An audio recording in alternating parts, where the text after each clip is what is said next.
Previously on Escaping NXIVM. I was like, there's an A and an M in here. She's like, oh my God. And then she turned her head to the side and she saw the K.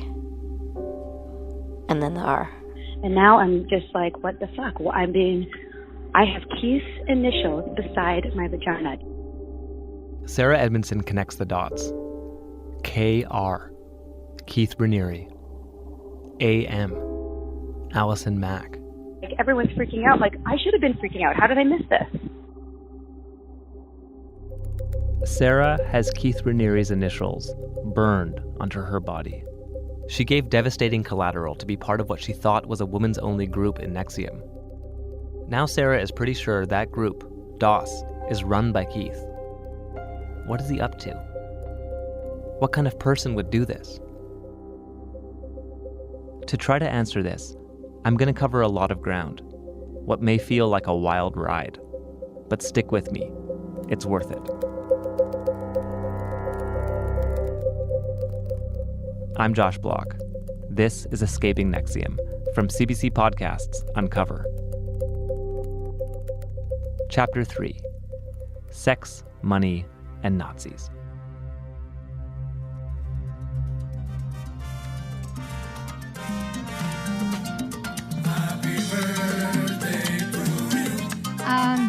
Vanguard, happy birthday. Thank you for giving us the opportunity to build this, not just this great team, this amazing family. This is V Week. Thank you very much. We love you. I mean, the whole thing that V-Week was pitched as is that originally it was Keith's birthday. Let's create that day. Then it turned into a weekend, and then it turned into a week. My last V-Week was 12 days. That's almost half a fucking month. V-Week is the big annual celebration of Vanguard's birthday. Vanguard Week was summer camp. Picture, the Catskills in the Dirty Dancing movie. Held in the Catskills in upstate New York. The bus would pull up from the airport and you'd get out and people would be there welcoming you. And it was Latin music playing and top 40 hits and people leading dance parties on the lot. Hundreds of Keith's followers gathered here each year. At night, they would congregate in an auditorium and take turns paying tribute to him, sometimes in song, sometimes dance. V-Week is lying in the grass looking at the stars and holding hands. Or V-Week could be... Friendship. Or V-Week could be the people. Sarah loved V-Week. She went to 12 of them. It was all the best parts about NXIVM. She was surrounded by people who felt the same commitment to personal growth. They were in the presence of Keith, someone who they admired and loved, someone they were sure was leading them on a path to better themselves and the world. It was just it was so great and so fun. I mean, honestly, Josh, I learned to just assume that because all of these things that were weird were based on the foundation that he's the most ethical humanitarian man in the world, and he wouldn't do anything that wasn't within that framework.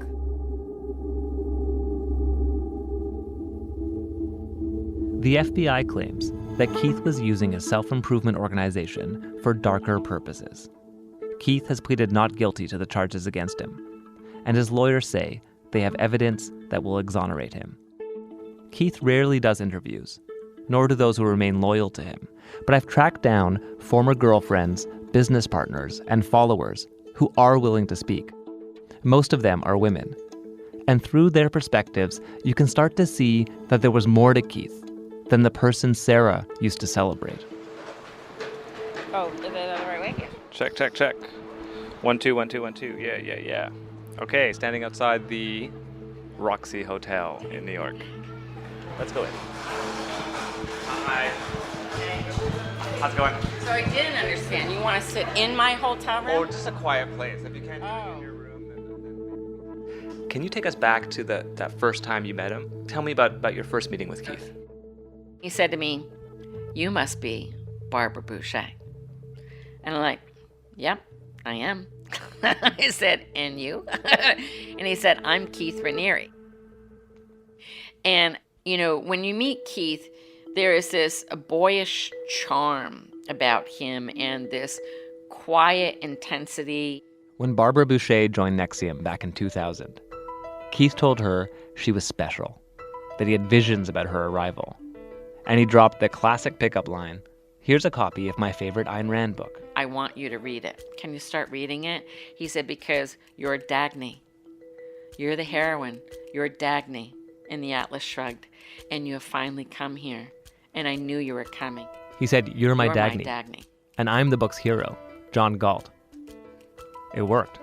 Part of me felt flattered and complimented. Barbara moved to Knoxwoods, the neighborhood where Keith lived near Albany, New York, near where NXIVM has its headquarters. And she became Keith's girlfriend. Keith would, over the years, reveal to me things himself about his childhood. Barbara is tall and imposing, and she can talk about Keith for hours without coming up for air. And then he told me that his parents divorced when he was young and that he moved in with his mother, and his mother was a severe alcoholic. Keith's dad, James, was an advertising exec in the Mad Men era. His mom, Vera, was a dance teacher. They lived in Suffern, New York, a couple hours down the highway from Albany. And so he learned to become a nocturnal person because of his mother, and that in his teenage years that he would kind of like need to watch or care for her in the evening because she would sometimes take medicine and drugs and drink. And so he had this kind of precarious relationship with his mom that was unsupervised. Keith also told me that when he was 13 years old, he believes that's when he had what he deems this transformation of himself. That's when he believed that he, quote, became enlightened, and his last, quote, attachment to the outside world disappeared. Keith built up a mythology around his childhood. There's those claims he was speaking in full sentences by age 1 and reading by 2. He sells himself as someone who mastered college-level math at age 12. He says he was an East Coast judo champion at 11, and that he was a piano prodigy who turned down a scholarship to Juilliard. And this is what his father said. He said, "Barb, when he was 7 or 8, we had him tested, and he was so intelligent." This was around the time Barbara and Keith's relationship was falling apart. And he said, what we did is we told Keith about how gifted and how intelligent he was. And he said it was almost like a switch went off. And suddenly, overnight, he turned into like Jesus Christ. And that he was superior and better than everybody, like he was a deity. He said it was that dramatic and that profound. He said it went right to his head. His dad told Barbara that when Keith was 13, his mom called him in a panic. Because dozens of young girls were calling the house. And she was overhearing his conversations with them, where he was telling every single woman the same, every single girl the same thing. "I love you. You're the special one. You're the important. You're the one in my life, and I love you." And she says, and he's saying this to different girls. He's clearly lying because they're all not special. I did not expect to uncover such obvious links between this man, portrayed as a womanizing guru, and his childhood. But there it is. We haven't been able to verify Barbara's accounts. Keith's mom is no longer alive. She died when he was 18. We reached out to his dad. He hasn't responded. But what's fascinating is that if these stories are true, at an early age, Keith was already experimenting with being a guru and a playboy. I literally, my first sight of Keith was his rear end either going through or coming into my sister's bedroom window. Heidi Hutchinson and her younger sister Gina hung out with Keith in the 1980s. At this point, Keith is in his early 20s. On Christmas Eve in 1984. Heidi says he wasn't like other guys they knew. He was a nonconformist, and that was attractive. Gina was dating him. Yes. Gina was very young. She was 15, about to be 16. He was stuck in the window, butt towards the bedroom door. And ho, ho, ho. It's Santa Claus, They had some explaining to do.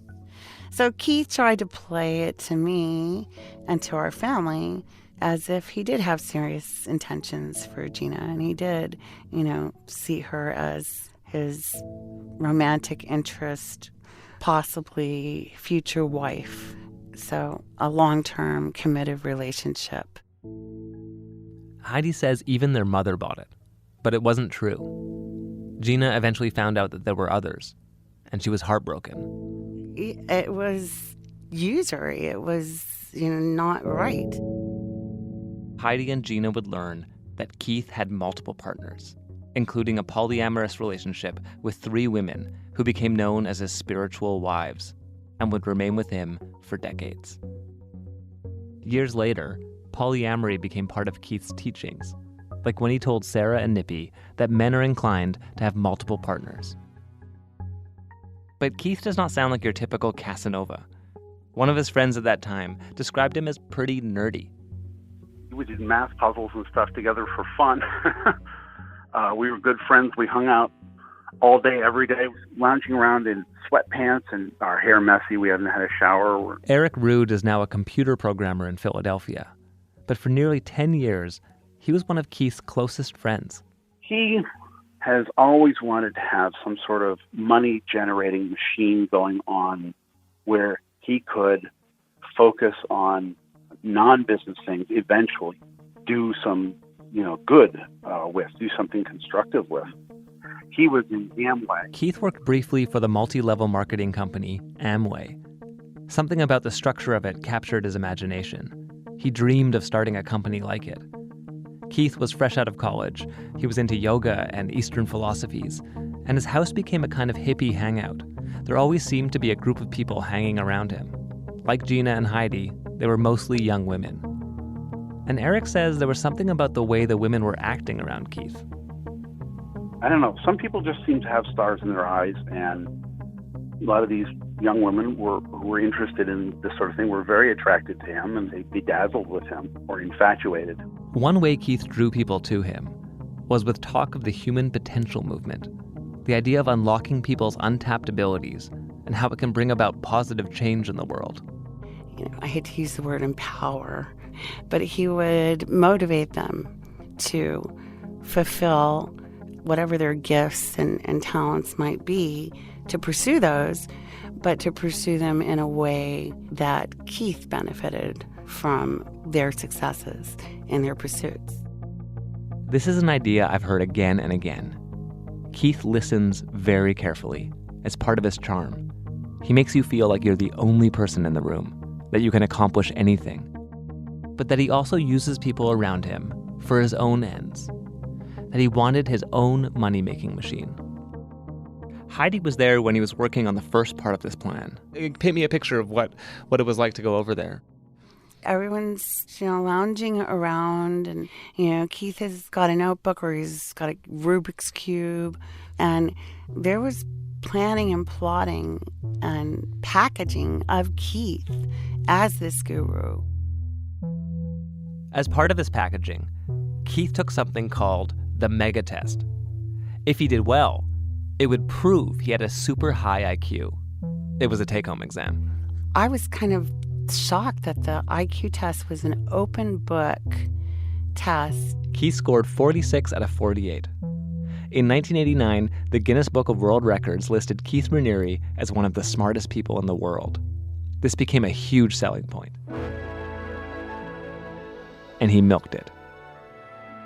From the beginning, America had what the whole world wanted. Opportunity. Opportunity to do more, to have more, to be more. This promotional video is from 1992. The venture Keith and his clan landed on was called Consumers Byline. It was a club that gave you access to discounted prices on everything from household appliances to spa vacations. And like Amway, it was a multi-level marketing company, so members could also earn money by recruiting other members. It's fascinating, the opportunities available in this country. I don't mean fancy investments or... This video features the actor Eddie Albert of the popular 1960s sitcom Green Acres and a cherub-faced Keith Raniere. The central message? Keith is one of the smartest men in the world, and he's inviting you to realize your dreams by becoming a partner in his company. Keith, happy to see you again. Yes, happy to see you too. It's an amazing idea. Yes, well, sometimes it even amazes me. But Consumers Byline is wonderful, and it's working. This is the version of Keith Tony and Natalie fell in love with. Oh, yeah, I did. I did love him. I mean, he was funny and he was smart and he... The first time they met, she was skeptical. God gifted you with all this brilliance. Why aren't you curing cancer? Why aren't you doing something magnificent? And he said, oh, I will be. I'm going to change the world. Don't you want to come along? She did. So she left her husband to be with Keith. They traveled the country, pitching Consumers Byline. Keith spoke to packed auditoriums, sometimes as many as 5,000 people. He would light up. I mean, I think that need for that admiration of all those people, chanting his name and waiting for him to come on stage. And he was good.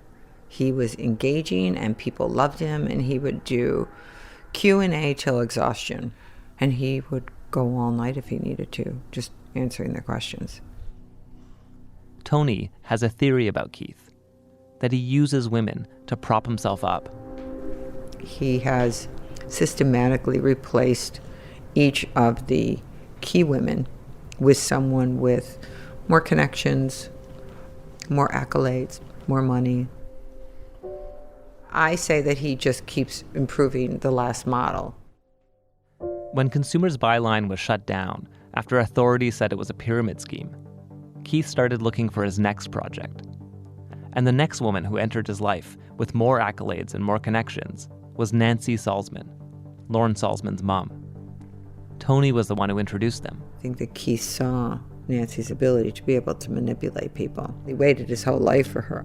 And that if she just listens to him and follows him, they will create something better than the world has ever seen. So, Nancy was a personal development coach, a believer in the human potential movement, and trained in hypnotherapy. He was moved by her, not only her ability to hypnotize, but how well she could handle a room. The way Tony tells it, Nancy and Keith have an epic meeting. This is in 1998.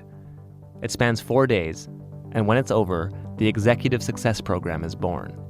A few years later, it would be rebranded as NXIVM.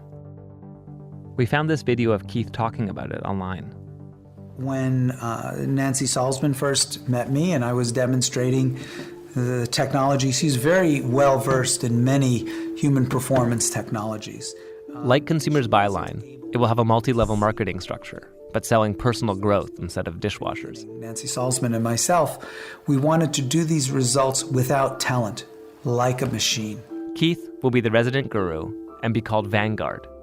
Nancy is named president and will get the decidedly less sexy title of prefect. Talent on top, we can do some things that are pretty fancy.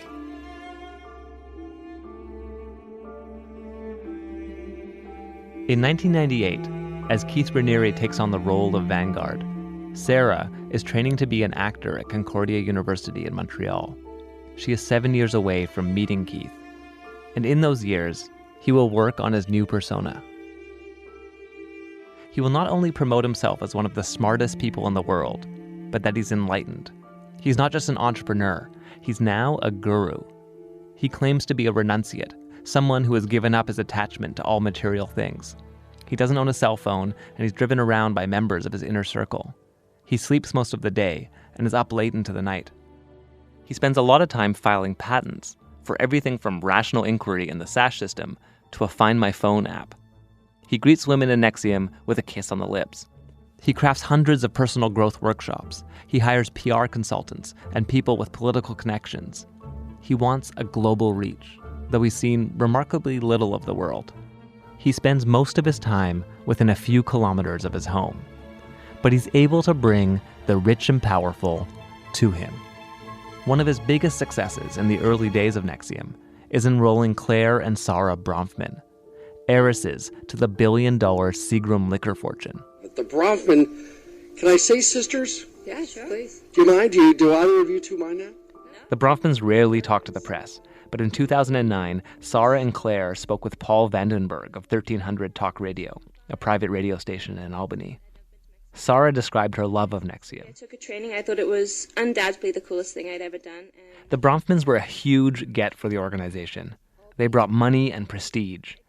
And some of their ambitions dovetailed nicely with Keith's. I always had this calling or this vision to find people who were humanitarian figures in the world and work with them, Saying to myself, I want to meet the Dalai Lama, and going on pursuing that goal and making it happen. I mean, that really, the tools of NXIVM is a goal-setting program, and that's really... That year, in 2009, the Dalai Lama accepted an invitation to speak in Albany. So happy to accept that invitation and come and meet some new people. Sarah and Claire were key to making this happen.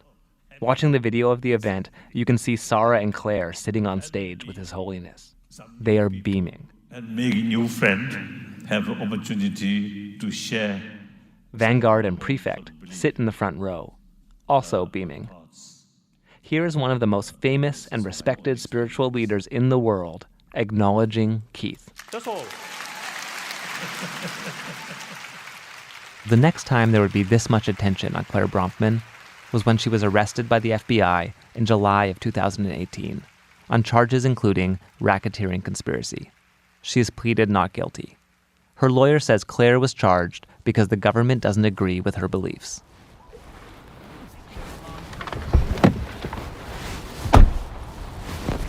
To learn more about Keith, I've traveled to Clifton Park, where NXIVM is headquartered. So many weird wires sticking out of me. I've been trying to get in touch with anyone from NXIVM for months, but no one's responded. So my plan is to go undercover, walk in the front door, and sign up for some NXIVM courses. I hide a digital recorder in my breast pocket, and I leave my producers in the car. The offices are a one-story brick building with a cheap-looking NXIVM sign screwed to a bulletin board out front. There's a few reserved parking spots, one for Lauren Salzman and another for Nancy. I knock on a glass door. No one answers. I try a second door, and it's unlocked. So I enter. Inside, there's a large portrait of Vanguard and another of Prefect on the wall. There's a central meeting area with a number of adjoining offices. And there's a woman who seems very surprised to see me. Hi. Yeah, I'm here. Is this the Executive Success Program? Who are you? My name's Josh. I just wanted to find out about some programs. A friend of mine had taken some courses. Who are you here to meet? This is not how I envisioned things going. I just wanted anyone that could tell me about some of the programs that are here. Well, you would need to be meeting somebody. How did you get in?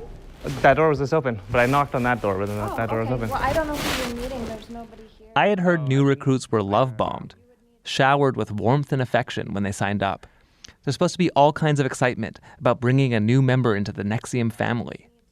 This woman is not particularly enthused by my presence. Sorry, I'm just in the middle of a call, in the middle of a business call. I'm just leaving. There's no one else around? No, there's not. Oh, no. Anyone to help you. Who do I contact? Well, I think you would need to contact your friend, whoever referred you, and that they would... And they would give me a contact? I don't... Yeah. Someone here, do you mean? Yeah. It turns out NXIVM does not take walk-ins. Okay. Okay. Thank you. Thanks.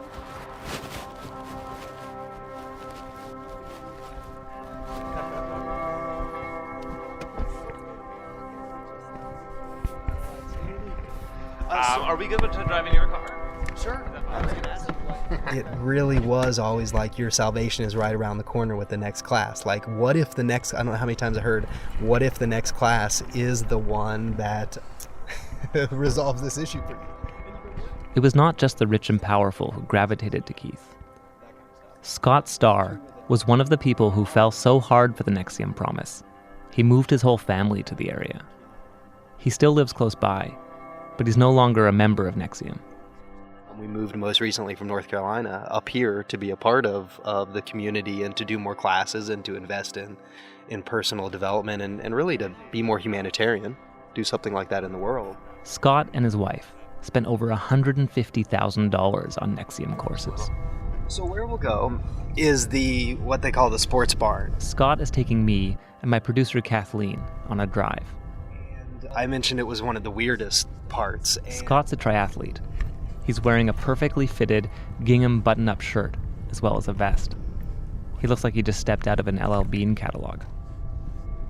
I finally get the geography. We're in the suburb of Clifton Park, which is just outside Albany. And within Clifton Park, there's a little neighborhood called Knoxwoods, where most people in NXIVM live. Scott drives us to a spot just 10 minutes from Knoxwoods, and we stop outside what looks like a barn. It's a single-story, red building made of wood and surrounded by farmers' fields. Scott doesn't want to get out of the car. He's nervous about being spotted. He held, as I call it, like held court there, like no pun intended, because it was literally on the volleyball court.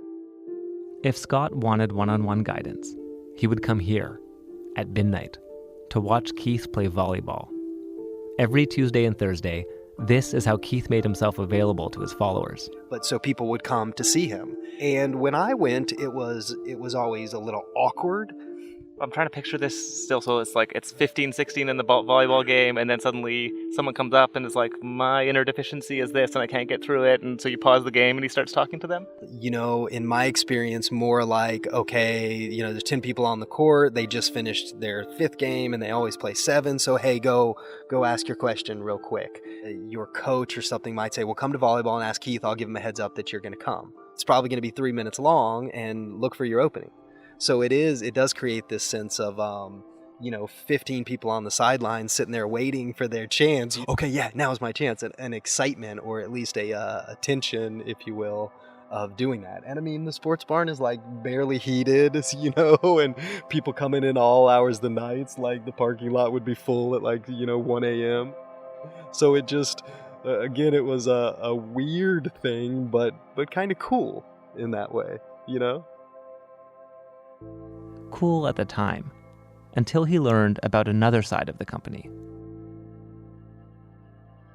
You feel duped? Yeah, duped and, what's the word? What's the opposite of naive? Like more cynical.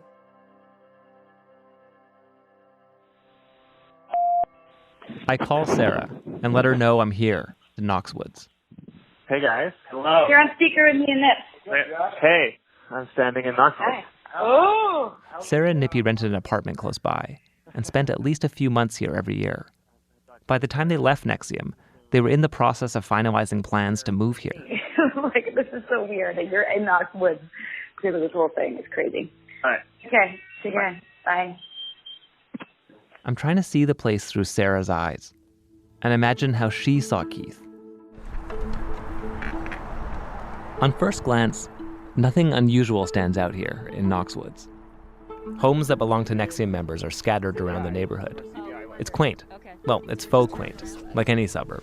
But this is definitely not your David Koresh hole up in a compound kind of group. So, are you doing a series of podcasts? Lori Christina lives here. She's the self-appointed head of what she says is a neighborhood watch. And she's taking me on a tour. Oh, there's a car in the driveway. That's Karen's house. Lori thinks she spotted Karen Nctrnm, one of Keith's longest-standing girlfriends, one of his spiritual wives. I have a million questions for Karen. Did Keith create DOS? If so, why? Did she know women were being branded with Keith's initials? Sorry, and there's someone in the car right now? I think there's someone in the car, or the lights are pulling on, yep. Karen is about 100 meters away, and she gets into her car and starts to drive towards me. So I wave. She waves back, and she rolls down her window. Hi, I'm with the CBC. Oh. What did you say? I got a wave. I got a legit wave. She thought it was someone else. Karen isn't the only member of NXIVM I was hoping to find here today. I can't give you Keith.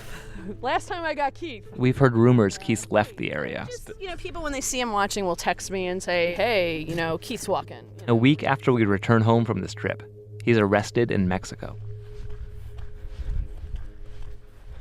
We're going to loop around this way.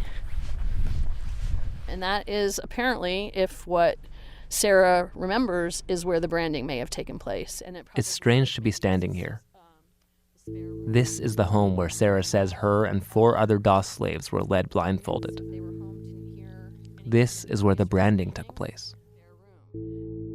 How the other units, if they were home, didn't hear any kind of noise or screaming.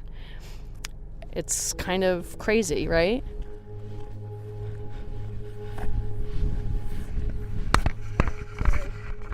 This is where they all come home to roost. The mothership. The mothership is 3 drab gray row houses on a curved street. It's ground zero of Keith's harem. The library, I believe, is one of his man caves. The second floor of another townhouse is referred to by some as Keith's library, and others as his sex den. It's got a hot tub and a loft bed, and is a focus of the FBI's investigation. And you can see there's cameras. See the camera? According to the FBI, Keith's harem extended beyond the women he lived with. Oh, the harem walk. I've seen the harem meetup happen right in front of my condo. The girl or the woman coming from one direction, Keith from the other. The FBI claims Keith has a rotating group of 15 to 20 women with whom he maintains sexual relationships. And these women agreed to keep it secret and agreed to have sex with no one else but Keith. Many of these women held important positions in the company. Sarah says she did not know about this part of Keith's life. It wasn't until she left that she realized just how much she'd missed. So what I now know is that of the 12 women, all of them but me knew about each other. I was the only one who didn't know about all of them, but all of them knew about each other and knew about me. Barbara Boucher says she also missed a lot.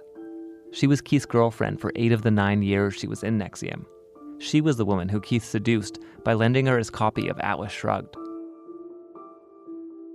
Barbara is a financial planner. She says she was making $1 million a year when she moved to Knox Woods in 2000 to dedicate herself to NXIVM. She eventually held a senior position in the company and joined the board of directors. But when she found out she was not Keith's only girlfriend, she was upset. And over the next 3 days, Keith would not talk to me, but the whole army of his inner circle women are making visits. And now what they're doing is saying, you know, you came into this lifetime to do this. This is your calling. You're here to make a difference. You're the Dagny. You're his soulmate and you're his soul partner. Barbara was told she was the chosen one. She was special. Keith was so sensitive to her moods that even her diet could affect him, even if they weren't in the same place. It had an effect on him, almost like someone was having an argument in the room. It would drain him of his energy. And he was an important man with a powerful mission. If Keith was in a bad mood, Barbara would be blamed. One of them would call and say, Keith told us that you're having an issue. And he's laid out flat on the couch. You just zapped him of all of his energy. Don't you realize he's here to do bigger things? They also told her she needed to address her issues around jealousy because they had a more important mission and they needed her on board. Josh? Hello. Can you hear me? Josh? Hello? Yes, I can. Oh, okay, great. So, a couple things. Yeah. I came down with a really bad cold last night, so my voice has... I have more questions for Barbara about what life was like inside this exclusive part of NXIVM. She tells me that this group of women had a special role in making a positive difference in the world. And that we found each other, as often souls do. And that's when she starts talking about Nazis. Also, he propagated that in our previous lifetime, that many of us had been during the Nazi time, that we had lived previous past lives, and we had reincarnated over the different centuries, in different roles and for different reasons, and that we came into this lifetime to try to repair some of the damage that was done in the previous lifetime. Well, and when you say that the group was reincarnated from the Nazi era, was he suggesting that you were in fact Nazis? Well, some of us he did and some of us he didn't. So, for example, with me, my name is Boucher, and the word Boucher in French means butcher. And a key leader in the Nazi time was Heydrich Reinhardt. And his nickname was the Butcher of Prague. And so they decided that I was him in a previous past lifetime. And is that something that you believed or continue to believe is true? That I do believe, personally, that I've lived other lifetimes. I'm one of those kind of people that subscribes to the philosophy that my soul has been reincarnated. There are things and places and times that are very familiar to me because I believe that I've been there before. I know it. And I do believe that our souls reincarnate. Let's just take a moment to absorb this. So Barbara was Heydrich Reinhard, one of the architects of the Holocaust. And Nancy Salzman was Hitler. Keith was lucky enough to be the reincarnation of a leader of the partisans fighting to save the Jews. Part of their task was now to evolve their souls, and this would equip them to do the humanitarian work necessary to atone for past atrocities. One way to evolve their souls was to have sex with Keith. You know, I think this is studied in the Buddhist religion and different kind of gurus, guru teachers who are all being believed that they can move an energy, the chakra energies within a person, both by their words, their energy, their teachings, and if you have sex, you can move the kundalini energy. I have to say, this ranks as one of the most creative ways to convince someone to have sex with you. Barbara tells me there's another layer to Keith's harem. He said if a woman was in love with him, she'd be more loyal and committed. This extended beyond the inner circle to other women working in the company. Having intimacy with his key women gave him these extra degrees of freedom, control, influence, and the ability to manipulate. Because let's face it, when you're in love with someone, isn't there a famous saying that goes, what you won't do, you will do for love? I want to be clear again. The vast majority of NXIVM members were not privy to this talk of reincarnated Nazis, nor Keith's harem. This was all kept under wraps as much as possible. Barbara says Keith wanted to be publicly known as a scientist, so when word got out that Keith was talking about reincarnated Nazis, he was furious. Are you aware that Keith had a commodities account in my name in the first year? Okay, I've told you about the sex and the Nazis. Now I need to tell you about the money. So he says to me, I have a formula to trade commodities, and I was wondering if you would experiment with me. Barbara says she had only known Keith for 5 months when he made a proposal. And he says, if you put in $25,000 and I put in $25,000. They should both put in $25,000 to test out his formula to beat the commodities market. But I'm a conservative money manager and I had to think about it for a while. Because I don't gamble. I never bought penny stocks. Are you going to be surprised to hear she agreed? So once I agreed to that, then he said, well then, hey, can I borrow my $25,000 from you? So now she was in for $50,000. This is the method of the con artist. This is how they do it. They inch you along. A month later, Keith showed up at Barbara's house at midnight. He's crying, beet red, and sweating. He said something happened today that he had never thought could happen. They had made a risky bet, and the broker said they now owe $600,000, and they needed it in 10 days. And now I'm having a heart attack because the account's in my name. I don't know commodities. I don't know what's going on. And I'm confused and dazed. What do you mean 100? And so I had to cover the $600,000. It didn't come back. 2 weeks later, they needed $300,000 more. Week later, another $150,000 more. It was like on a train that was barreling down the track, heading for a crash with a station, and you couldn't get off the train. And I was like, sell the account, close it. I don't care. I'm going to lock in the loss. I don't want to have anything to do with this. I'm terrified. My life savings. I'm 40 years old. I had Ann Taylor suits. I had one pair of black shoes. I didn't have fur coats and diamonds. I saved my money. I worked my ass off for this. And it's evaporating through my fingers.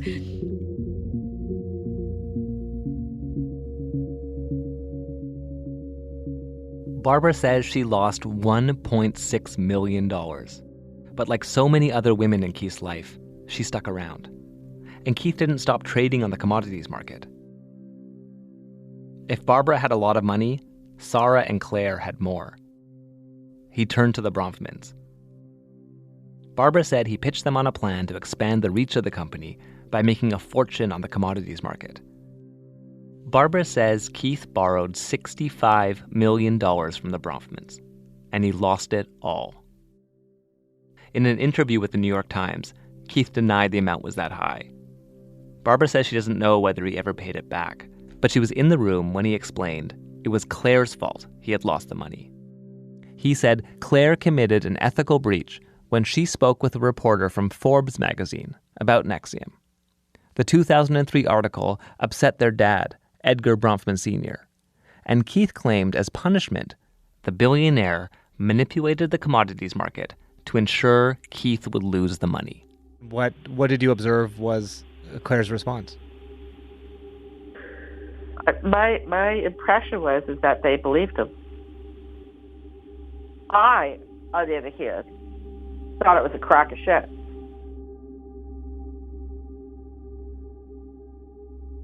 And then there was this last allegation. It started very gradually. It started with a hug. Keith taught me how to hug. In 2012, the Albany Times-Union alleged that Keith had sex with underage girls. This was something Sarah Edmondson said members of NXIVM were told not to believe, because the media can say anything. He pulled my pelvic area close to his and said the adult hugged like that.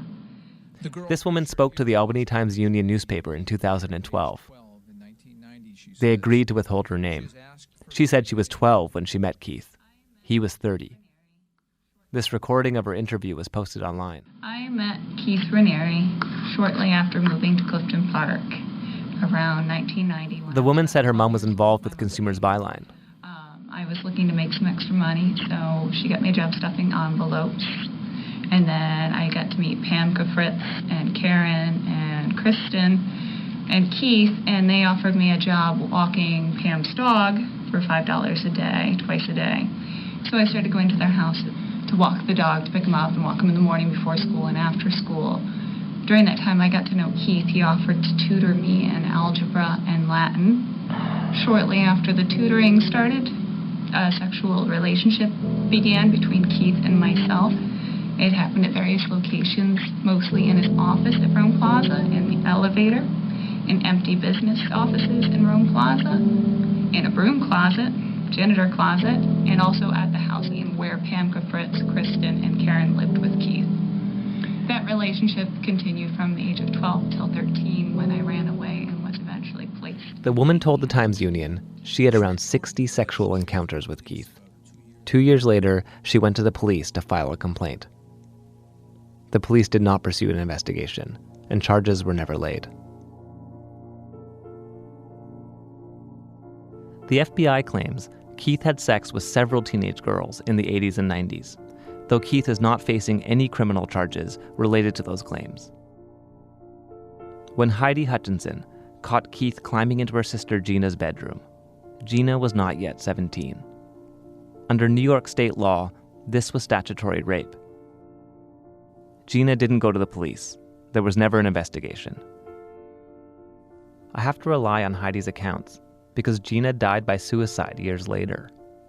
Keith's lawyer says these allegations of sex with underage girls are not true, though Keith has not directly replied to or acknowledged our request to talk about any of this. It wasn't just the Albany Times-Union that reported on these types of allegations, the losses on the commodities market, and rumors about his harem. Over the years, these stories eventually surfaced. And for the most part, Keith's followers stuck by him, including Sarah.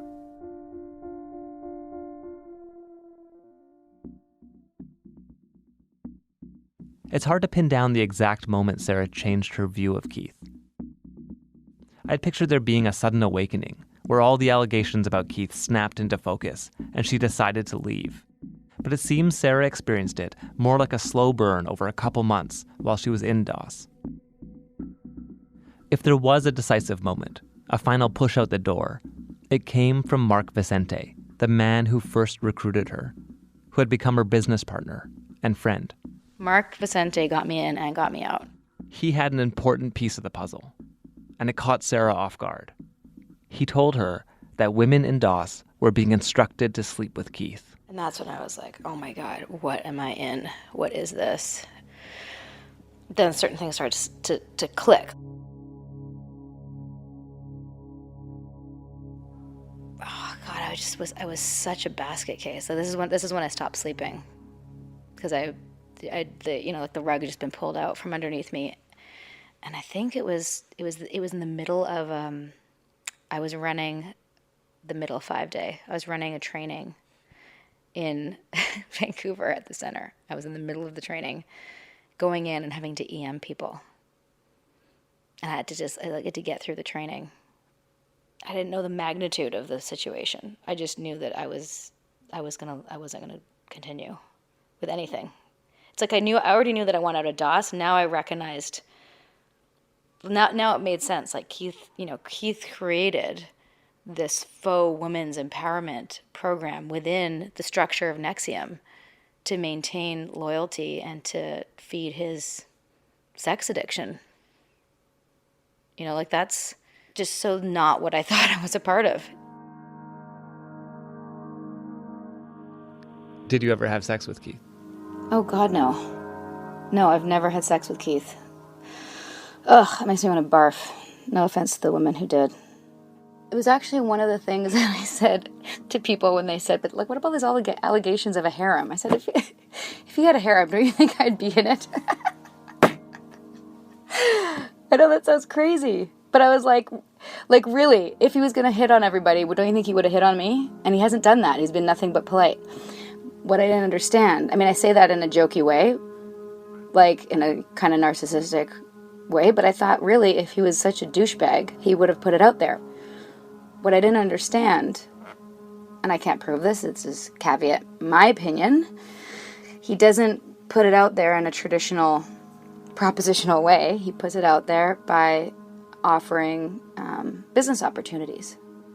And I've counted, Nippy and I just counted 5 different things that he offered to me over the years that I didn't take him up on. It wouldn't be like, hey, Keith wants to have sex with you. It's, come to Albany. Keith is asking about you. When you're in Albany, come to volleyball. You coming to volleyball? So you think there was a moment he was testing you out? I do. I do believe that was on the table, and I missed it.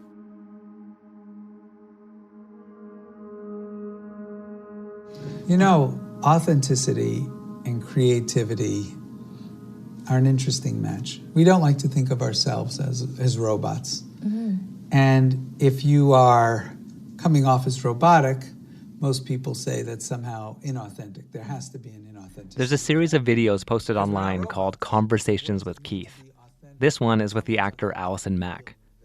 I can't be certain when this video was made, but according to the FBI timeline, when it's posted on YouTube, Allison Mack is Keith Raniere's slave in DOS.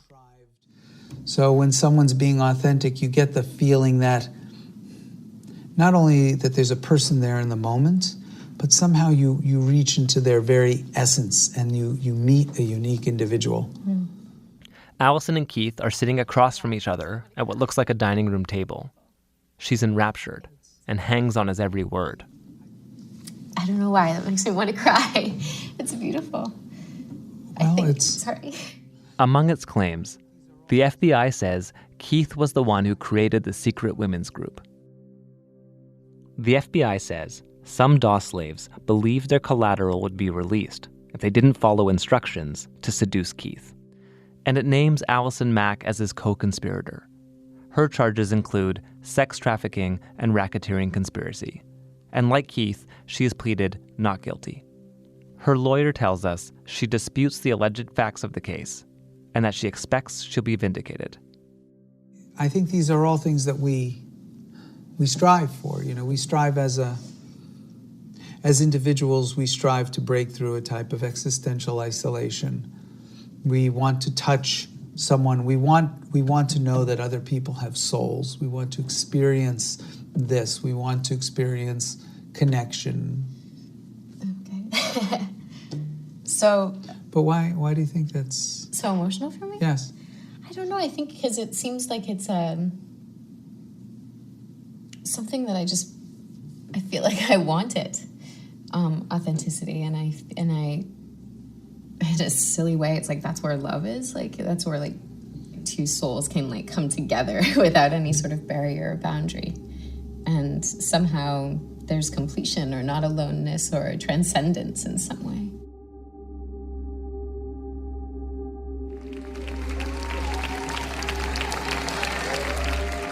Our next performer has been a professional actress for 29 years.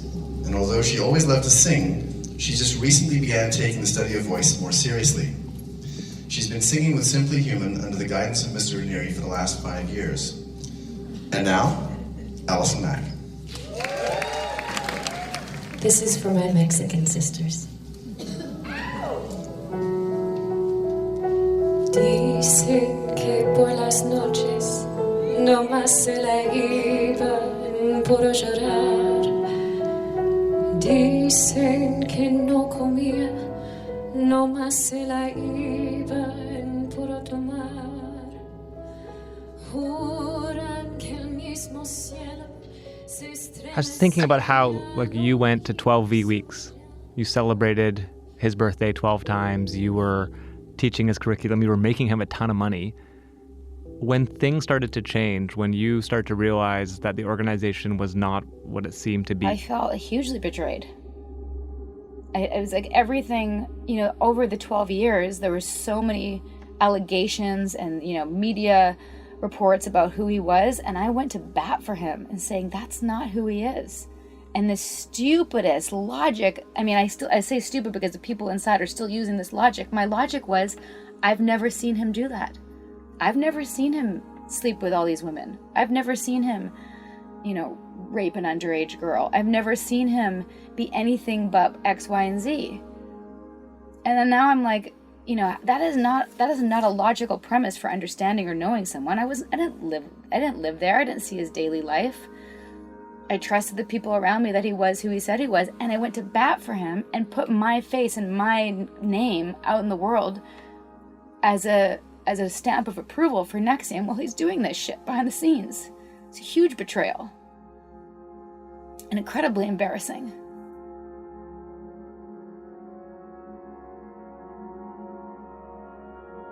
For 12 years, Sarah got up on stage at V Week and thanked Vanguard. She sang happy birthday to him. It is possible that women in NXIVM created DOS. That's the claim Keith makes in a court filing. But if the FBI allegations are true, Sarah is implicated in a group that didn't empower women. It entrapped them. Suddenly, Vanguard isn't the smartest man in the world with a plan to save humanity. Vanguard is just Keith, a guy in Albany who likes to control women. And Sarah is trapped. Were you afraid of him? At that time, yeah. Yeah, at that time I was afraid of him.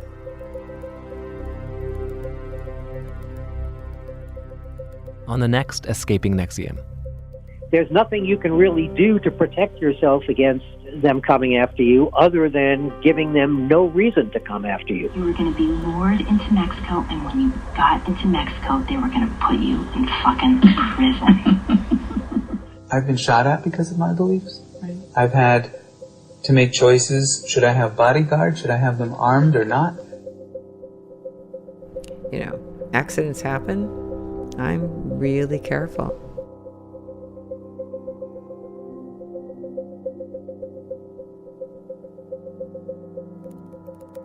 Escaping NXIVM is produced and written by Kathleen Goldhar, Anita Elash, me, Josh Block, and Mika Anderson, who is also our audio producer.